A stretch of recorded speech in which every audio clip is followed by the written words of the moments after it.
মৌসুমী সংসারে সবাইকে জানাই স্বাগত। শুভ সকালের অনেক শুভেচ্ছা, অনেক ভালোবাসা। আশা করি আপনারা সবাই ভালো আছেন। তো আজকে ব্লগটা দেখছেন আপনারা, এটা বৃহস্পতিবারের ব্লগ।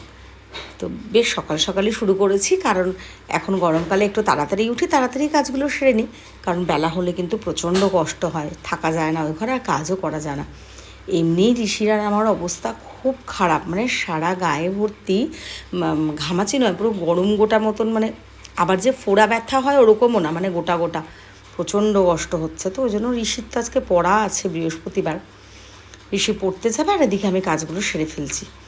তো আগেই প্রথমে গ্যাসের জায়গাটা, টেবিলটা গ্যাসের পরিষ্কার করে নিলাম, এদিকে ডাইনিং টেবিল এগুলো পরিষ্কার করে নিলাম।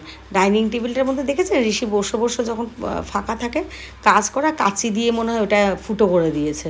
এবার ওখান থেকেই ছিঁড়ে যাবে, আর কি করা যাবে। যাকে তো আমি এখন রান্নাঘরে এসে গেছি, আমার জন্য সকালের যেটা প্রথম কাজ, আগে চা বানিয়ে নিচ্ছি। তো আমি চা খেয়ে নেব, আর এদিকে কিন্তু ঋষি পড়তে যাবে। আজকে ওকে বলেছি যে একাই যেও, আমি দেওয়া নেওয়া করি, কিন্তু এখন মাঝে মাঝে ওকে একা একা ছাড়ি, বুঝে, কেন কি যাতায়াতটা তো একটু শিখতে হবে, বড় হয়ে গেল, এইটে পড়ে।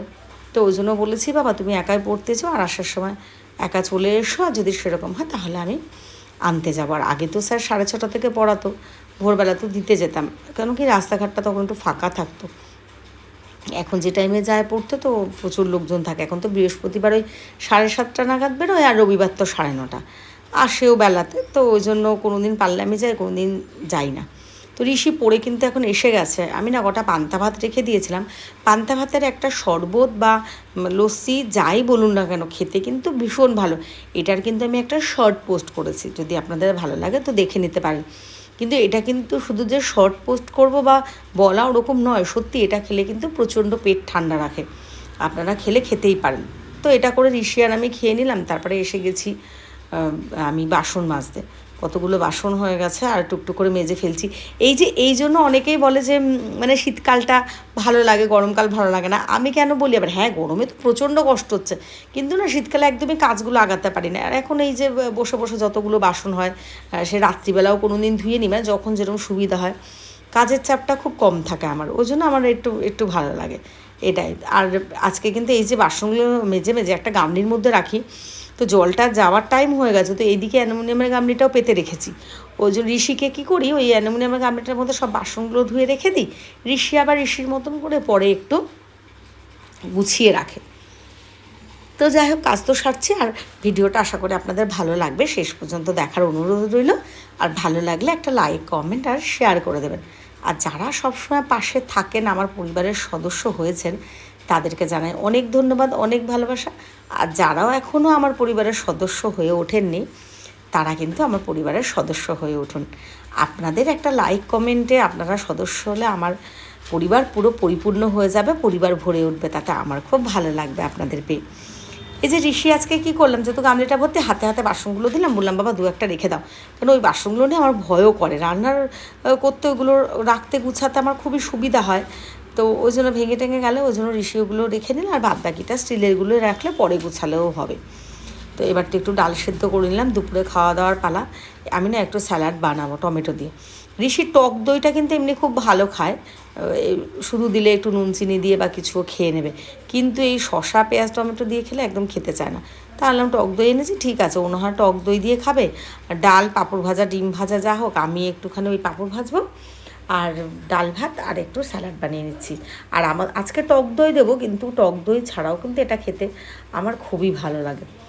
আর ওদিকে মেয়ের সাথে একটু কথা বলছে। আমার মেয়ে কি চালাক জানেন তো, ওর যখন পায়ে ব্যথা ছিল ওকে বলেছিলাম, অনেক দিন তো এই বাড়িতে আসে না, তো বলেছিলাম মা তুমি আবার ওই বাড়িতে যেদিন যাবে তোমাকে, মানে ও তো বিরিয়ানি বলে না, মিয়ানি বলে, তো মিয়ানি খাওয়াতে নিয়ে যাব। এই কদিন পায়ে ব্যথা কিছু বলেনি, এমনি যদি বলি আসবি না, গরম তোমাদের বাড়ি গরম, মানে আমাদের এখানে তো প্রচণ্ড গরম, আমি ওই জন্য ওকে জোর করি না, থাক ও যেখানটা যেভাবে ভালো থাকবে আমি ভালো থাকবো। সত্যিই তো আমাদের বাড়িতে প্রচণ্ড গরম, ওখানটাও ভালো থাকে, তাই জন্য আনি না। কিন্তু ও বিরিয়ানির কথাটা কিন্তু ভোলেনি, আমাকে ফোন করলেই বলবে মা মিয়ানি খাবো না, যাবো না।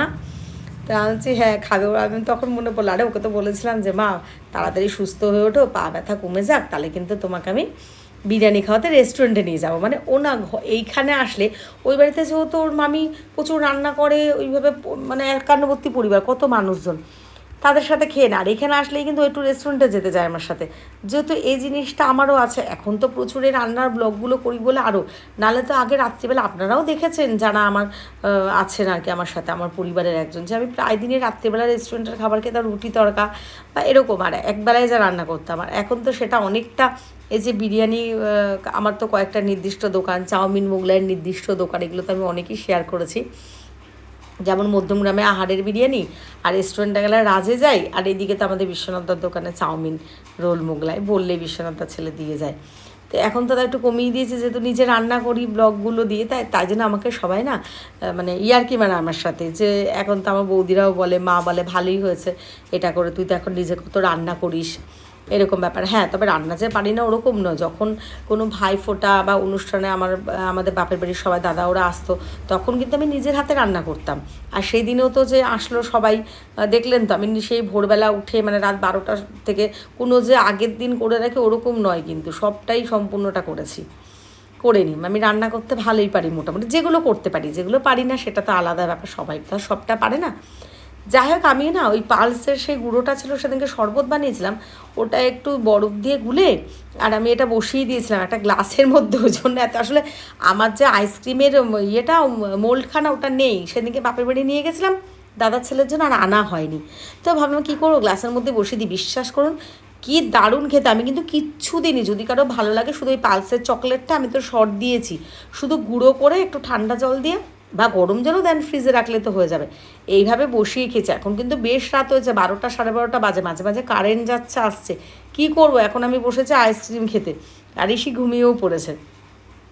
তো যাক গিয়ে, আজকের আর কি বলবো, খুব ভালোই দিন কাটাচ্ছি, ভালো আছি। আপনারাও ভালো থাকুন, প্রচুর জল খান, ভালো থাকুন, সুস্থ থাকুন। আজকের ভিডিওটা এখানেই শেষ করব, আর সবাইকে জানাবো শুভরাত্রি। পাশে থাকুন। যারা এখনও আমার পরিবারের একজন হয়ে ওঠেননি, প্লিজ প্লিজ প্লিজ তারা আমার পরিবারের একজন হয়ে উঠুন। ভালো লাগলে পাশে থাকবেন, লাইক কমেন্ট শেয়ার করে দেবেন।